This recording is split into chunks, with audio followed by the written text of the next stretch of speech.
4, 5등급 학생 수가 지난해 소폭 감소하고 1등급 학생 수는 늘어난 것으로 나타났습니다. 충북교육청은 몸활동 프로그램의 효과가 큰 것으로 보고 올해부터는 도내 모든 학교에서 시행하기로 했습니다.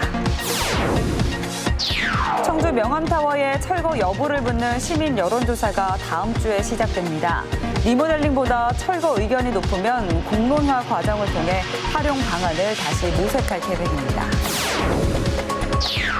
명절 연휴 기간에 과중한 가사로 어깨 통증이 생기는 경우가 많습니다. 치료 시기를 놓칠 경우 2차 질병으로 이어질 수 있어 정확한 진단이 필요합니다. CJB 8시 뉴스 시작합니다. 간첩 활동 등 국가보안법을 위반한 혐의로 기소된 이른바 청주 간첩단 충북 동지회 피고인 3명이 1심에서 각각 징역 12년을 선고받고 법정 구속됐습니다. 재판부는 해외에서 북한 공작원을 만나고 미화 2만 달러 상당의 공작금을 수수한 사실 등이 인정된다며 중형 이유를 밝혔습니다. 박원 기자입니다.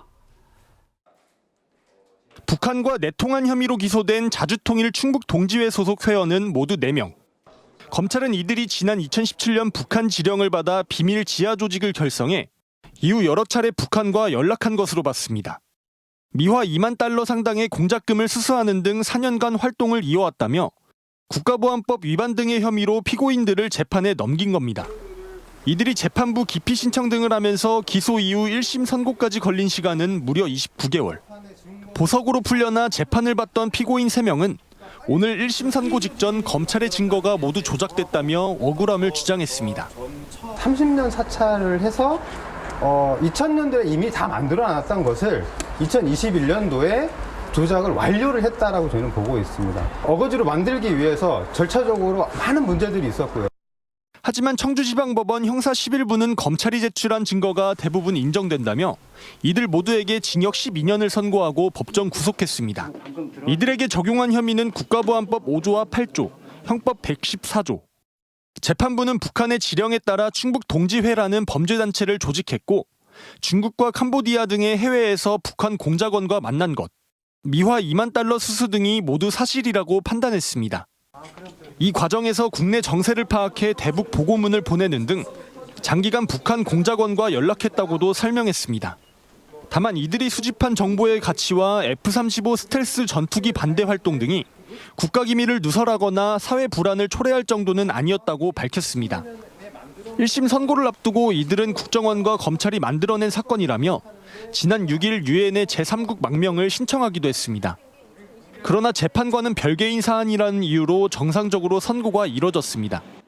또 나머지 피고인 1명이 낸 법관 기피 신청은 최근 기각된 만큼 조만간 재판이 재개될 예정입니다. CJB 박원입니다. 매년 증가해오던 충북 지역의 체력 4, 5등급 학생 수가 지난해에는 소폭 감소하고 1등급의 학생 수는 늘어났습니다. 교육청은 지난해부터 시행한 몸활동 프로그램의 효과가 큰 것으로 분석하고 예산을 10배로 확대해 올해부터는 도내 모든 학교에서 시행하도록 했습니다. 이태영 기자입니다. 쉬는 시간 학생들이 자리에 앉아 몸을 풀고 화면 속 영상을 따라 스트레칭도 해줍니다. 초등학생들은 밖으로 나와 단체 줄넘기도 즐깁니다. 충북교육청의 몸 활동 프로그램으로 학생들이 아침과 틈새 시간을 활용해 신체 활동에 참여할 수 있도록 지난해부터 시행했습니다.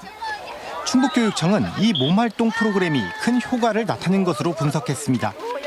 2018년 이후 매년 증가해오던 체력평가 4, 5등급의 학생 수는 지난해 감소세로 돌아섰고 동시에 매년 감소했던 체력 1등급의 학생 수는 오히려 늘어난 겁니다. 충북교육청이 올해 몸활동 프로그램의 예산을 대폭 확대한 이유입니다. 교육청은 지난해 75개 학교 1억 5천만 원에 불과했던 예산을 10배로 확대해 올해부터는 도내 모든 학교에 예산을 지원합니다. 4, 5등급의 비만도가 저희가 작년까지는 20% 정도 됐거든요. 17%까지 이렇게 목표를 잡고 움직이고 향후 27년까지는 15%까지 이렇게 감소할 수 있도록. 교육청은 학생들이 자발적으로 몸활동 영상을 제작해 체육활동이 활성화될 수 있도록 유도하는 한편 기발한 영상과 참여율이 높은 학교에 대해서는 시상식도 열 방침이라고 밝혔습니다. CJB 이태현입니다. 건물 하나 활용 방안을 놓고 논의가 이렇게 지지부진할지 처음에 몰랐습니다. 바로 청주 명암 관망탑, 이른바 명암타워 얘긴데요. 다음 주에 의회의 요구로 진행되는 시민 여론조사를 끝으로 더 이상 소모적 논쟁에 종지부를 찍었으면 좋겠습니다. 김세희 기자입니다. 한때 청주의 랜드마크였던 명암타워가 도심 속 흉물로 전락한 지 수년째. 지난해 6월 민간 사업자로부터 운영권을 넘겨받은 청주시는 명암타워를 복합 문화공간으로 새 단장하기로 결정했지만 의회에서 제동을 걸었습니다. 공간 활용도와 건물 구조 안전성을 볼 때 철거하고 신축 여부를 결정해야 한다는 주장입니다. 그리고는 리모델링 예산을 삭감한 데 이어 철거 여부를 묻는 시민 여론조사를 요구했습니다. 이에 따라 청주시는 다음 주 월요일인 19일부터 일주일간 문자메시지 방식을 통한 시민 여론조사를 실시합니다. 명암타워에 대한 인지도 조사와 함께 리모델링과 철거 중 어떤 방식을 선호하는지 물을 예정입니다. 여론조사 결과에 따라 리모델링에 대한 의견이 많을 경우 청주시는 기존 계획과 같이 명암타워를 복합 문화공간으로 조성하고 만약 철거 의견이 높으면 다시 한번 공론화 과정을 통해 활용 방안을 모색하겠다는 방침입니다. 리모델링 찬성 의견이 다수일 경우에는 이거랑 관련된 예산을 확보해서 리모델링 사업을 신속하게 추진할 예정이고요. 그리고 철거 의견이 다수일 경우에는 이제 공론화 과정을 거쳐서 이번 여론조사를 포함해 그동안 명암타워의 활용 방안을 찾는 데 투입한 예산만 2억 원. 이번 시민 여론조사가 더 큰 논란의 시작이 아닌 명암타워의 구체적 활용 방안을 확정하는 계기가 되길 기대해 봅니다. CJB 김세희입니다. 명절 연휴가 끝나고 주부들이 겪는 불편함 중에 하나가 과중한 가사로 인한 어깨 통증입니다. 자칫 단순한 근육통으로 오인하고 치료 시기를 놓칠 경우 2차 질병으로 이어질 수 있습니다. 장원석 기자입니다. 이 50대 여성은 명절 연휴가 끝나고 심한 어깨 통증으로 병원을 찾았습니다. 처음에는 명절 때마다 찾아오는 단순 근육통으로 생각했지만 통증이 지속돼 병원을 찾았는데 어깨 충돌 증후군이란 진단을 받았습니다. 어깨뼈와 힘줄이 부딪히면서 염증이 생기는 질환으로 초기엔 팔을 돌릴 때 소리가 나거나 걸리는 듯한 느낌이 특징입니다. 아무래도 가족들도 맛난 음식을 해주다 보니까 안 쓰던 팔을 좀 더 써서 그런지 통증이 좀 더 심해졌어요. 오후 되면은 통증이 서서히 이렇게 진행이 되더라고요. 어깨 충돌 증후군은 방치할 경우 극심한 통증은 물론 칼슘 퇴적물이 힘줄에 쌓이는 석회성 건염 등으로 힘줄 파열까지 일으킵니다. 최근엔 골프나 테니스, 수영과 같은 어깨 관절을 사용하는 스포츠를 즐기는 20, 30대의 발병률도 높아지고 있습니다. 어깨 충돌 증후군은 비교적 흔한 50견과 치료 방법이 달라 정확한 조기 진단과 치료가 필요합니다. 힘줄에 파열이 오거나 퇴행성 변화가 오는 것을 얘기하는데 이 증상 자체가 팔을 들어올리기 힘든 증상이기 때문에 50견과 오인하기가 쉽습니다. 하지만 그 치료 방법이 그 큰 차이가 있기 때문에 정확하게 진단을 받는 것이 중요합니다. 전문의들은 어깨 충돌 증후군의 경우 약물이나 물리치료도 중요하지만 잘못된 자세나 습관 등 근본 원인을 제거해야 치료에 효과를 볼 수 있다고 조언했습니다. CJB 장원석입니다.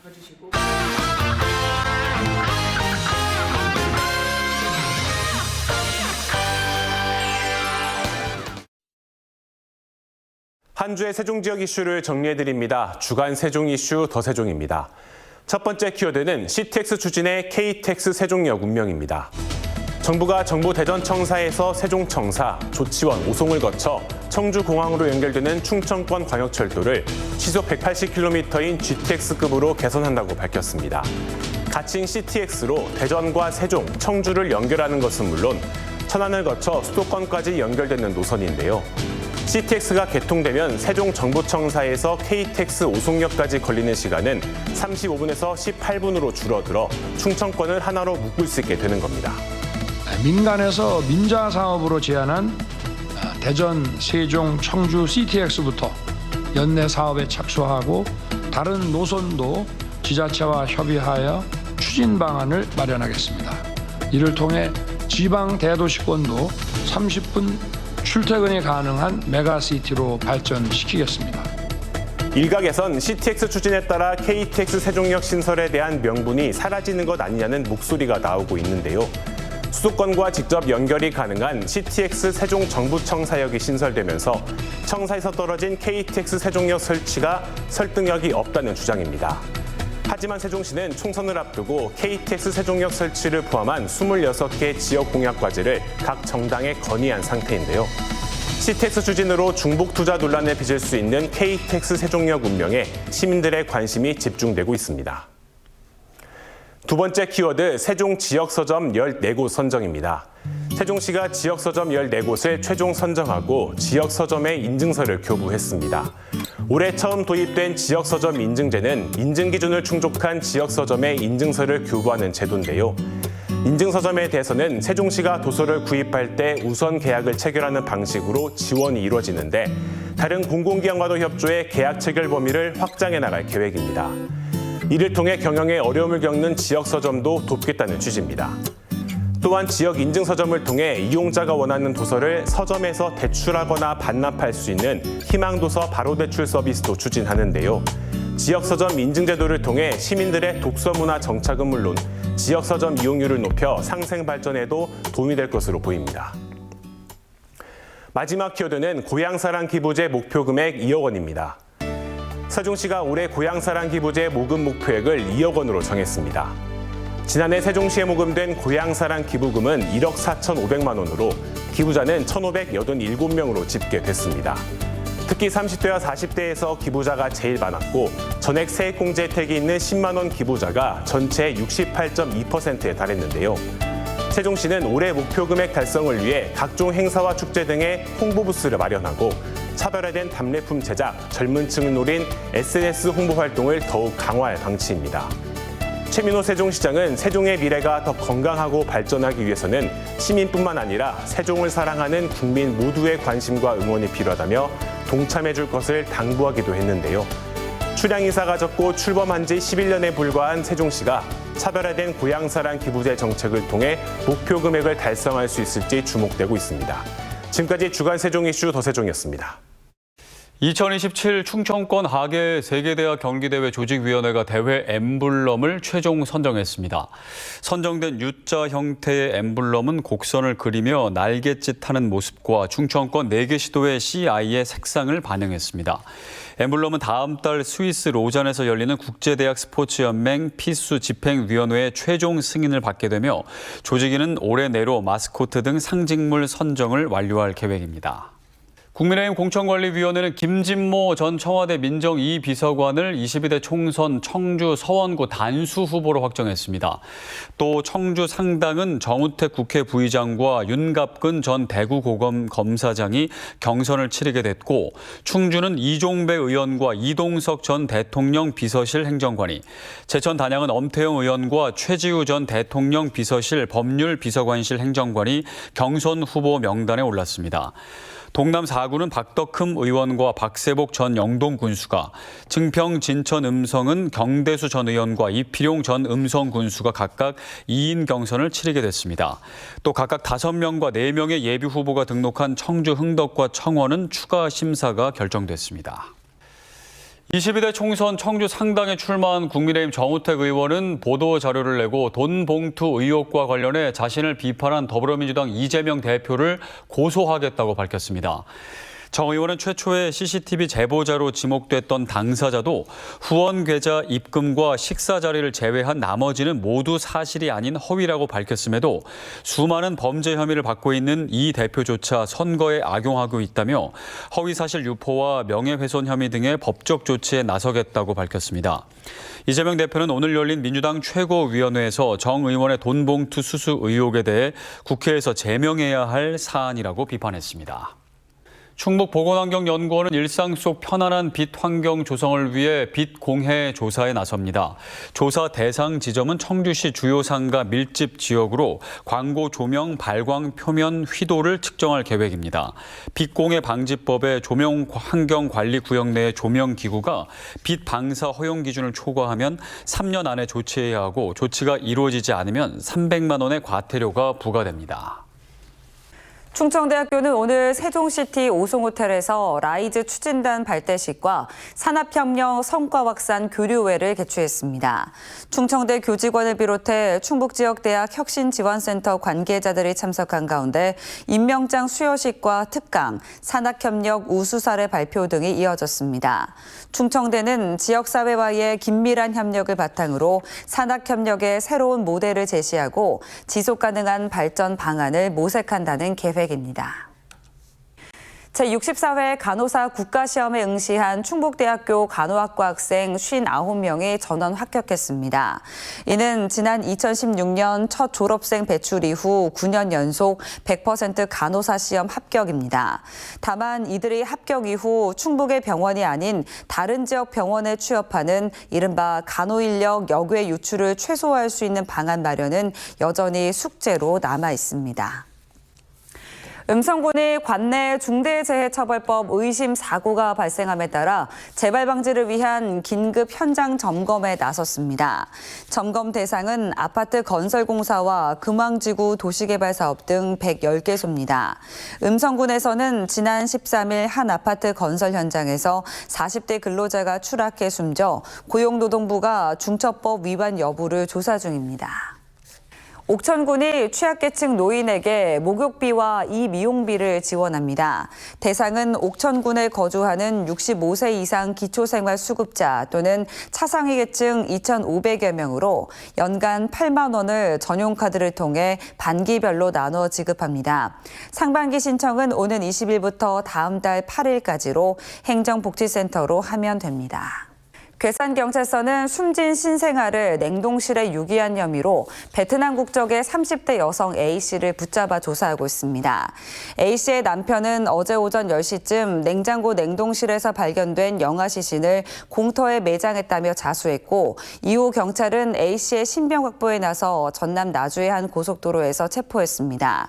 A씨는 아기가 태어날 때부터 숨을 쉬지 않았다고 주장했고 A씨의 남편은 아이의 존재를 전혀 몰랐다고 경찰에 진술했습니다. 경찰은 사망 원인을 확인하기 위해 부검을 의뢰하는 한편 이들의 진술을 토대로 수사를 진행하고 있습니다.